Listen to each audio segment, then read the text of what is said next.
am about to go play mini golf. Oh, I didn't set this yet. Hmm. I know what I'm doing. That's not what I'm doing. Cheese and crackers. Do I not know how to handle things? I don't know how to handle things with my left hand. That's the thing.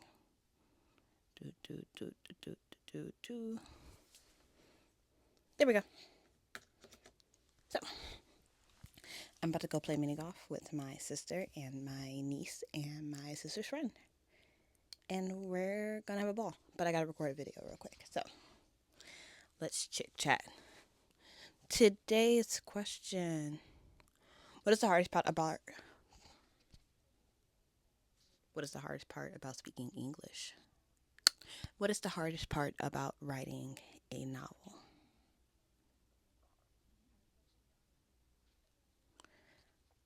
Ooh. Honestly, I think the hardest part about writing a novel is getting honest feedback from other people because you are going to doubt yourself. Naturally, you're going to doubt yourself. You're not going to know if you're doing something great or not. My sister's actually walking back and forth in front of my house right now trying to get steps in and she's on the phone. So she's distracting me out my window. My sister is my neighbor. As you can see, my family means a lot to me, which is probably why in most of my stories a huge theme is found family. But I'll try not to get distracted with my sister loudly talking on the phone outside my window. And I was saying that I feel like the hardest part about writing a novel is getting honest feedback on your writing because when you ask somebody, oh, hey, what do you think about this? Because these are people that you know, people that you care about, people who don't want to hurt your feelings. They're going to be like, oh, yeah, it was great. And that's not helpful. And it's hard to tell when you're actually doing something great or if people are just like boasting you up, you know? Like I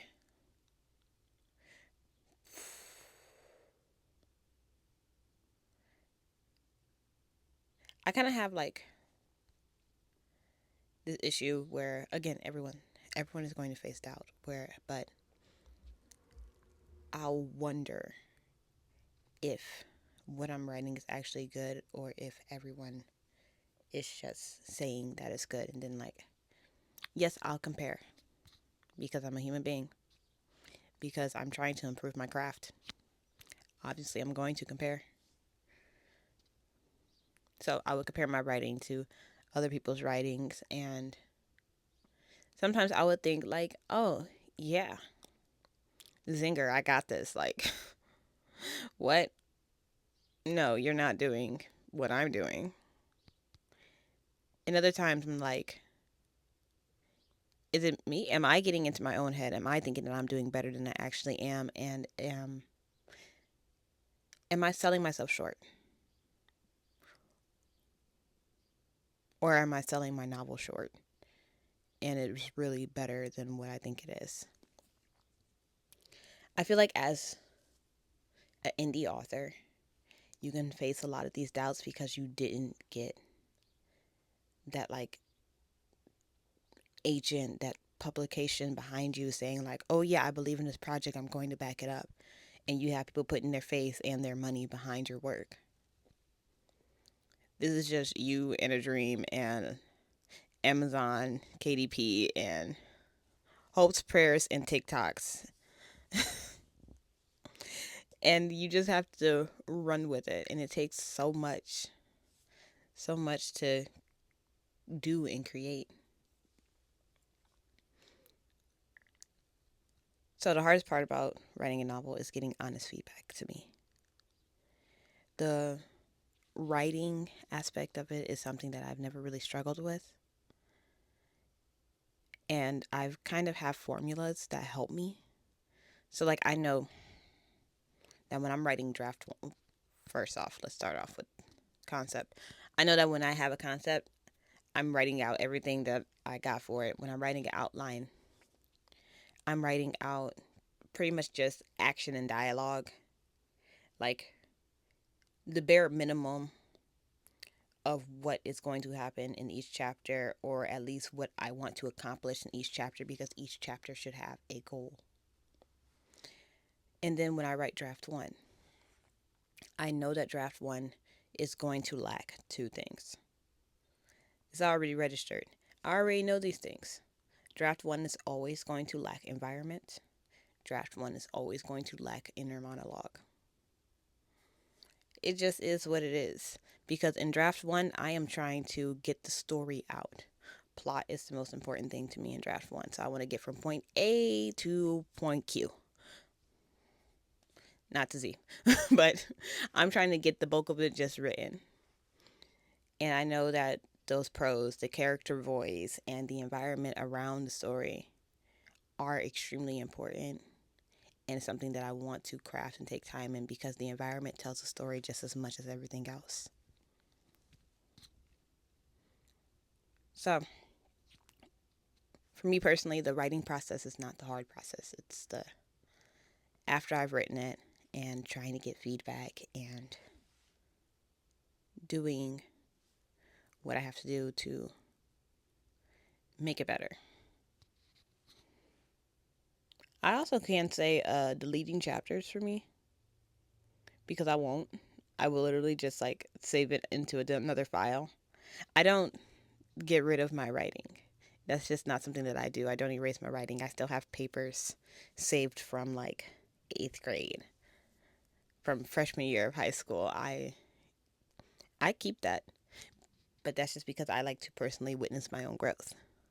I like to look back and be like, "Oh, dang, like this is how I was then and this is how I am now."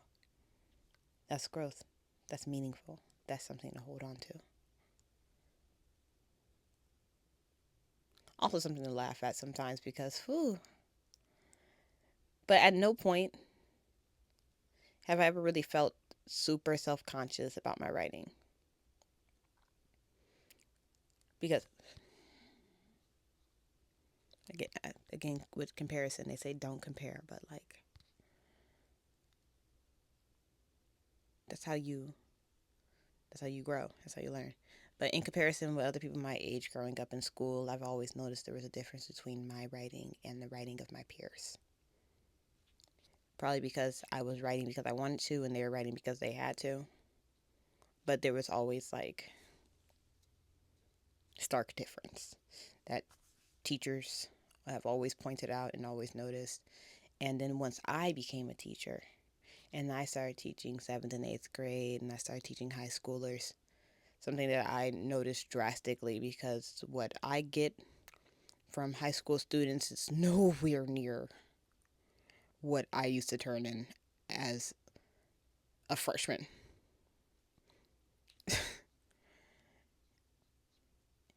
But different people, different times, different passions, different worlds.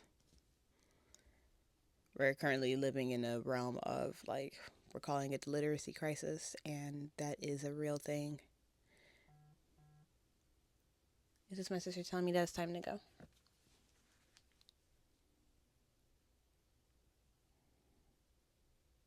It is my sister telling me it's time to go. Ready when you are.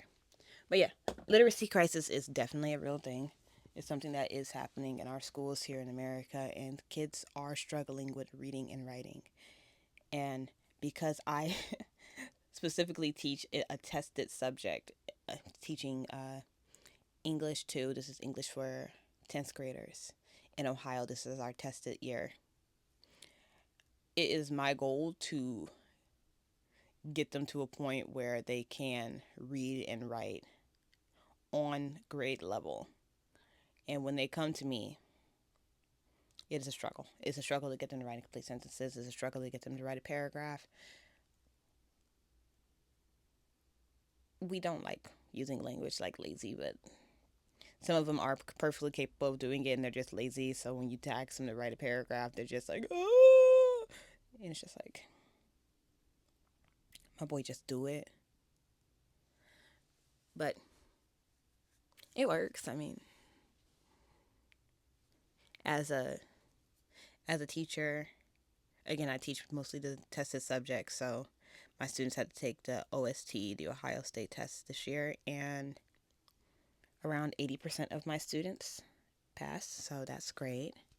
Props to me, because records in the past have been lower than that, but I digress. And I'm about to go.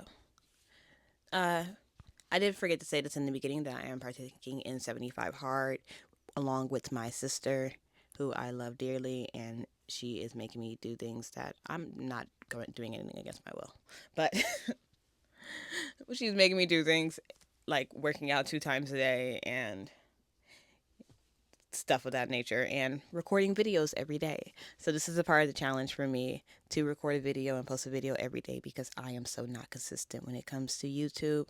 I'm not the most comfortable on camera, but already by just doing, what is this, day 5, I'm starting to notice the difference. I'm like able to not really look into the lens of the camera. This is awkward, but I'm at least looking at the screen and looking here more, because if you look at my first video, I am like talking to the clouds.